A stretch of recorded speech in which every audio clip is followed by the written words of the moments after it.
Setelah pernyataan Jaksa Agung itu, sejauh mana kasus dugaan korupsi di Pertamina ini akan diusut? Kami akan bahas bersama anggota Komisi 12 DPR RI fraksi Partai Demokrat Mulyadi, bergabung juga peneliti Pukat UGM Zainur Rohman dan pengamat otomotif Fitra Eri Purwotomo. Selamat sore semuanya, apa kabar? Sore. Kita mau fokus dulu ke pernyataan Jaksa Agung hari ini yang bilang bahwa produk Pertamax itu sudah sesuai standar. Kemarin Jampidum setelah raker dengan Komisi 3 juga bilang ke publik jangan tinggalkan produk Pertamina.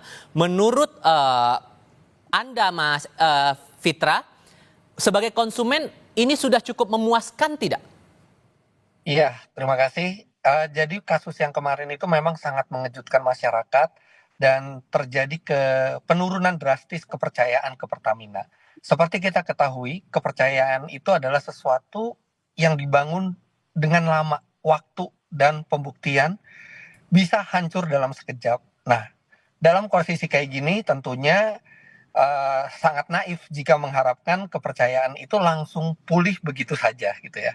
Tapi Pertamina sudah ke langkah yang benar, tinggal bagaimana ke depannya memastikan hal seperti yang terjadi beberapa tahun itu tidak terjadi lagi, dan publik pun lambat laun mungkin akan merasakan bahwa kualitas Pertamina membaik dan barulah kepercayaan bisa diraih. Tapi tidak bisa sekejap, itu butuh waktu kalau menurut saya. Dan sampai lembaga penegak hukum sendiri yang bicara soal itu, Anda sudah merasa teryakinkan dengan itu, Mas Fitra?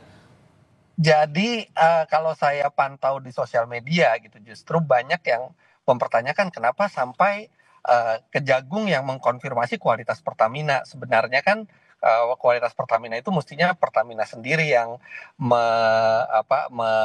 mengkonfirmasi atau Lemigas gitu ya. Tapi ini sampai ke badan hukumnya, jadi menimbulkan pandangan publik itu yang kenapa sampai aparat penegak hukumnya yang mengklarifikasi untuk Pertamina. Tapi anyway, kita tentunya berharap bahwa kualitas Pertamina itu sudah baik, tapi memang tetap butuh waktu untuk mengembalikan kepercayaan masyarakat. Karena kemarin itu bisa sampai 5 tahun gitu, kecolongan gitu. Sebelum saya beralih, saya mau tanya juga ke Anda, Mas Fitra, karena Anda juga mengunggah di media sosial Anda sudah sempat diperiksa juga oleh pihak Kejaksaan Agung sebagai saksi ya begitu, dalam perkara yang sama yang kita bahas sekarang.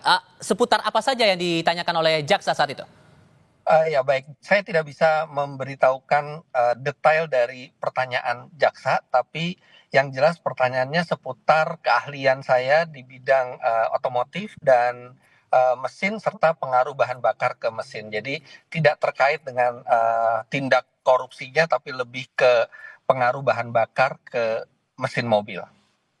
Pak Mulyadi, dengan pernyataan Jaksa Agung hari ini, kemarin Jampitsus juga menyatakan hal yang warnanya kurang lebih sama. Menurut Anda, itu sudah cukup untuk mengembalikan trust kepada publik untuk bisa menggunakan produk Pertamina itu?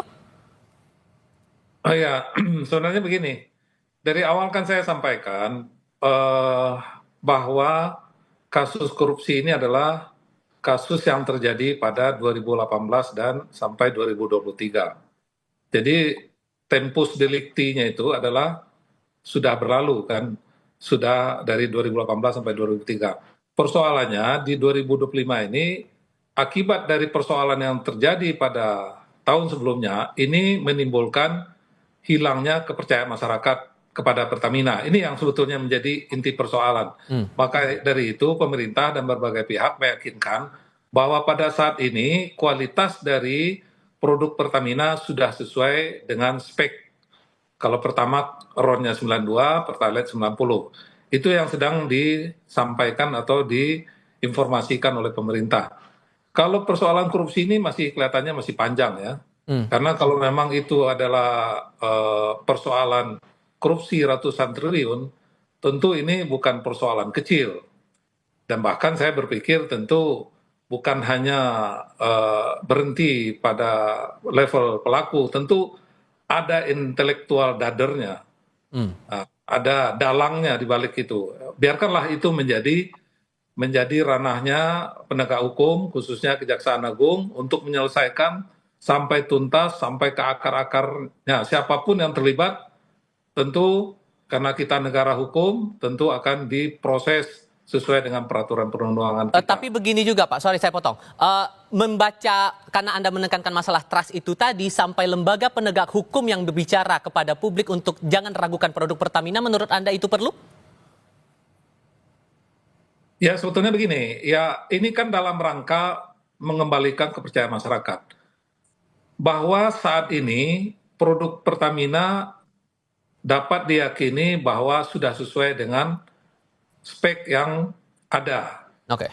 Bukan lagi seperti yang terjadi pada 2018-2003. Kan itu sebetulnya message atau informasi yang disampaikan oleh pemerintah. Oke.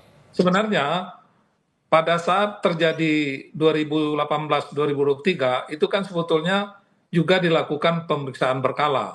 Hmm. Nah, ini saya tanyakan tadi beberapa mitra kerja saya coba hubungi bahwa ini memang saya mengira tadi itu bagian dari tanggung jawab BPH Migas, ternyata bukan. Ya. BPH Migas hanya bertanggung jawab terhadap distribusi di masyarakat. Kecuali kalau itu oplosan terjadi di masyarakat, itu BPH Migas. Oke. Kalau kualitas ini menjadi tanggung jawab Dirjen Migas, di mana yang melakukan pemeriksaan adalah Lemigas. Yang menjadi pertanyaan, bagaimana hasil pemeriksaan Lemigas pada periode 2018 sampai 2023. Oke, sorry, saya tahan dulu di situ Pak Mulyadi. Saya harus kasih kesempatan ke Pak Mas Zainur. Mas Zainur, merespon ini bagaimana? Sampai Jaksa Agung berbicara sampai ke sana?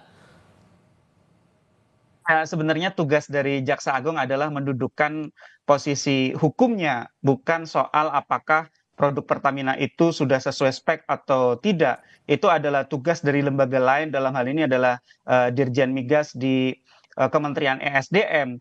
Tentu kemudian publik perlu mendapatkan informasi yang jelas dari kejaksaan. Kenapa? Karena kejaksaan itu kan firm banget gitu ya, mengatakan bahwa Patra Niaga ini membeli RON 92 ya, tetapi ternyata barang yang datang itu adalah RON 88 atau RON 90, kemudian di blending, kemudian dijual dengan harga 92. Nah, menurut saya itu adalah beban pembuktian yang wajib untuk dibuktikan oleh kejaksaan nanti di depan persidangan. Yang kedua adalah saya melihat perkara ini perkara yang jauh lebih besar dari isu blending atau oplosan. Ini adalah isu mafia migas yang telah bercokol di industri migas kita selama puluhan tahun, tetapi ini kemudian banyak tertutup dengan isu blending atau oplosan. Kita tidak mendengar misalnya perkembangan dari kejaksaan ketika misalnya menjelaskan broker-broker yang kemudian mendapatkan pekerjaan karena niat jahat dari orang-orang di PT Pertamina Patra Niaga ini. Jadi kasus posisinya adalah ada penurunan produksi kilang dalam negeri yang disengaja untuk timbulnya kebutuhan impor. Nah, itu sudah satu niat jahat tersendiri. Yang kedua adalah kemudian impornya itu dilakukan dengan persekongkolan, harganya ditentukan, pemenangnya ditentukan, tidak menggunakan tender secara sehat gitu ya. Dan kemudian juga ada melalui broker. Nah, broker ini mendapatkan keuntungan material triliunan rupiah. Nah, broker inilah yang menurut saya sudah dari lama beroperasi, termasuk ketika waktu itu Petral itu dipersoalkan secara luas oleh KPK, oleh kejaksaan, oleh publik. Tapi ternyata kemudian ini terulang lagi di kemudian hari. Aktor-aktornya masih sama saya lihat gitu ya. Nah, ini tidak, menurut saya tidak mendapatkan porsi cukup banyak di dalam penjelasan-penjelasan dari kejaksaan. Nah, publik ingin apa, Mas? Ingin ke depan agar ya ini tikus-tikus atau mungkin belut-belut listrik yang makan uang dari importasi yang kemudian penuh dengan persekongkolan jahat itu bisa diberantas dengan total dan tidak terulang lagi di masa depan. Jangan hanya sekadar ganti pemain. Nah, jadi menurut saya ini juga.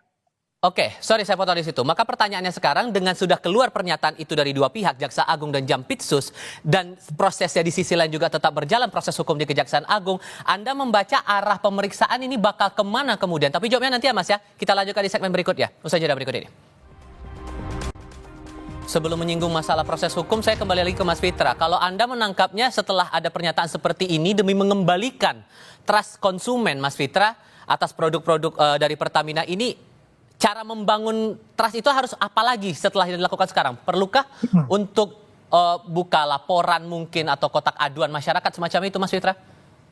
Jadi begini, kalau di masyarakat saya hanya bisa berbicara di level konsumen ya, karena saya yang melihat langsung sosial media dan saya juga merasakan di level masyarakat, mereka bukan hanya tidak percaya, tapi ada rasa sakit hati.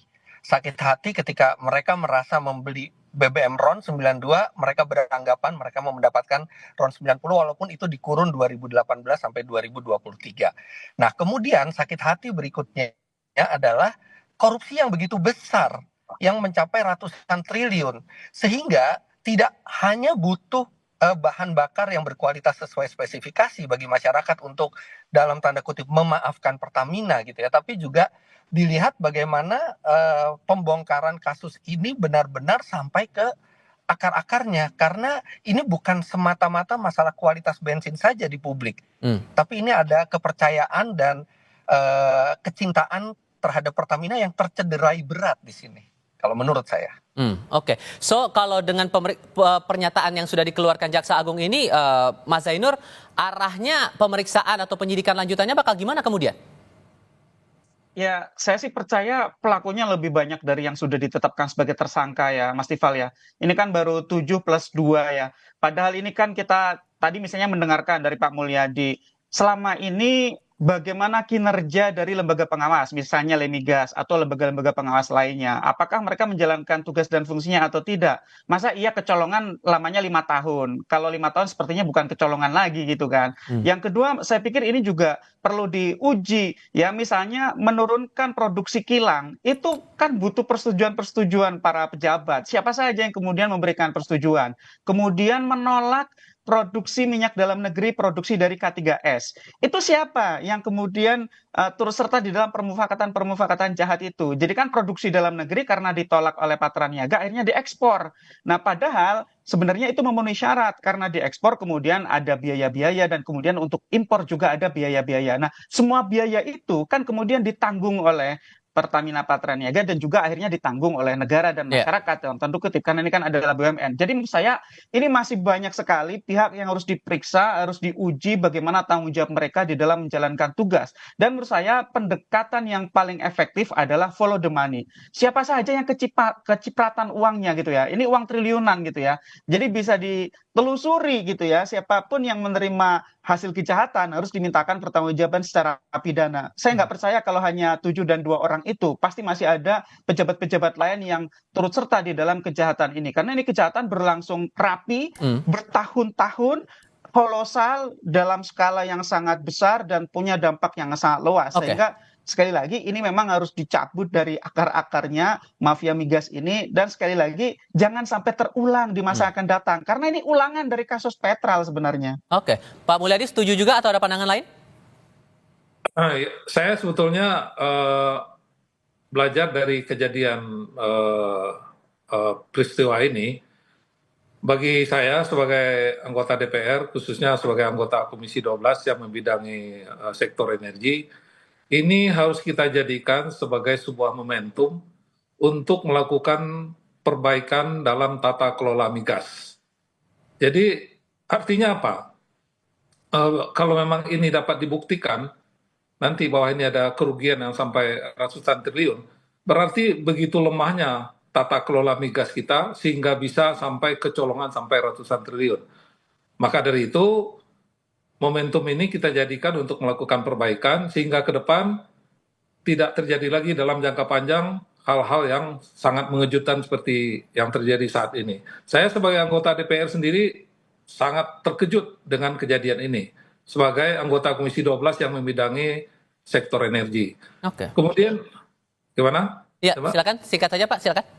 Kemudian terkait dengan kepercayaan masyarakat, untuk mengalihkan kepercayaan masyarakat, karena Lemigas selama ini sudah membuat atau bertanggung jawab terhadap uji kualitas, saya mengusulkan ada juga lembaga-lembaga yang mungkin lebih independen, yang secara berkala dan mungkin dalam kuantitas yang lebih banyak, terus melakukan pengujian-pengujian. Walaupun kita semua sudah meyakinkan bahwa pada tahun 2025 ini, insya Allah, bahwa kualitas Pertamax, produk Pertamina sekarang sudah sesuai dengan standar yang ada, tapi untuk meyakinkan masyarakat, harus ada lembaga yang lebih independen yang bisa dipercaya oleh masyarakat, karena lembaga sebelumnya terbukti tidak mampu melaksanakan fungsinya secara baik. Itu sebetulnya Intinya bahwa jangan sampai kembali masyarakat konsumen yang kembali dirugikan soal ini. Pak Mulyadi, Mas Zainur, Mas Fitra, terima kasih banyak sudah mau berdiskusi bersama kami. Sehat selalu semuanya. Selamat sore. Selamat sore.